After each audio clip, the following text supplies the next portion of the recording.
him, no? We already have thousands.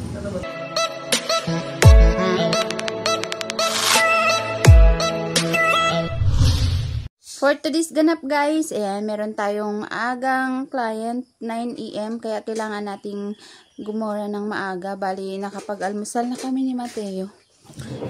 Bilisan namin nag-almusal, tapos nakapaglaba na rin ako guys. Yung mga sinuot ko at saka yung mga towel ko, kailangan natin. Kasi kailangan natin maraming towel. Bawat massage ko kasi kailangan ko ng 4 towel para pag nag-massage ako, after massage, ayan, 4 yan, tagdala-dalawa, dibdib isa, sa likod isa. Kasi kapag hindi natin naalagaan yung ating sarili, nako, tayo din problema. Gura na muna tayo!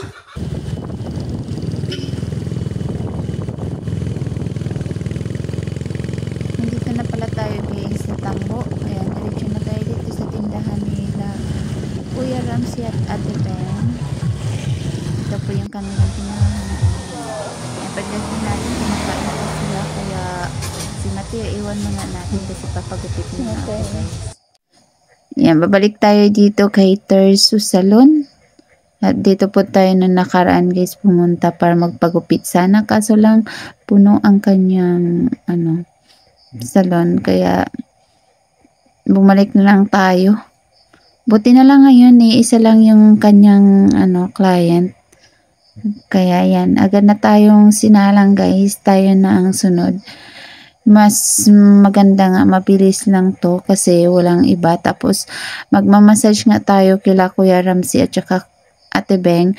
Babalikan natin sila doon guys after natin sa ating pagpagupit. Yan, kasi kumakain pa nga sila. Kaya enjoy muna sila sa pagkain nila dahil ako ay nagpapagupit. Iniwan na nga natin muna si Mateo doon. Kasi para hindi na siya dito maglikot. Ayaw din naman niya sumama sa akin dito sa pagupitan. Wala nang patumpik-tumpik guys. Yan, kinupitan na agad tayo at yung pinakamaiksi na gupit na rin yung ating sinabi para hindi na tayo mainitan kapag tayo ay nagmamassage. Gusto ko rin talaga guys na maikli na yung aking buhok kasi mainit talaga siya kapag mahaba tapos dry na nga siya sa dulo. Kaya pinagupitan na natin, trim na natin to guys.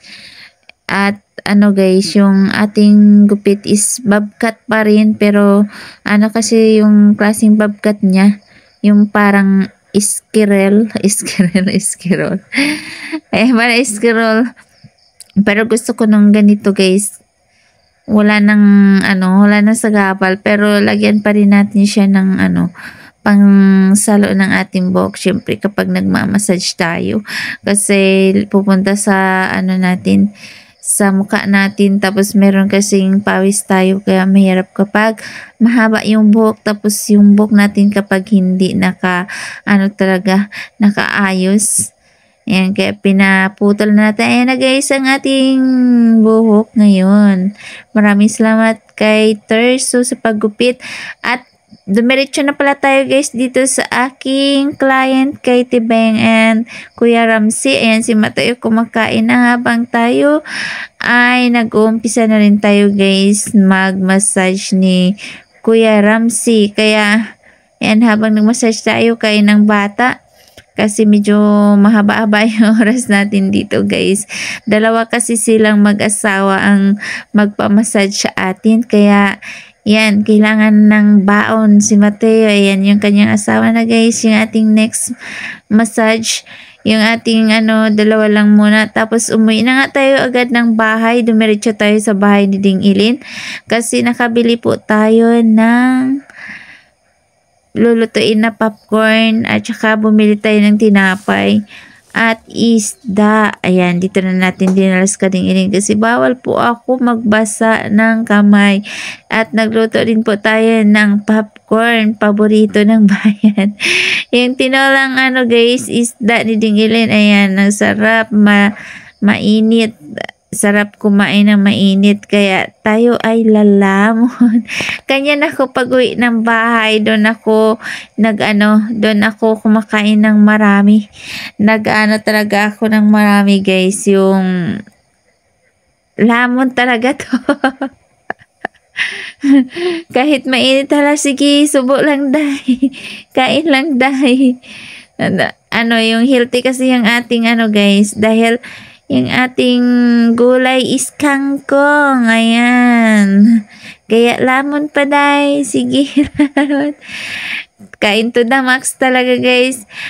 Syempre guys, dahil ano na tayo, haba na yung ating, medyo mahaba na ating vlog for today. And i-end na rin natin kasi habang kumakain lang naman ako. Maraming salamat po sa aking mga client na paulit-ulit. So lang sawa na paulit-ulit sa pagpa-schedule at pagpa-massage. Ayan, maraming salamat sa inyo. Si Mateo pala pusog pa. Bye guys. Thank you for watching.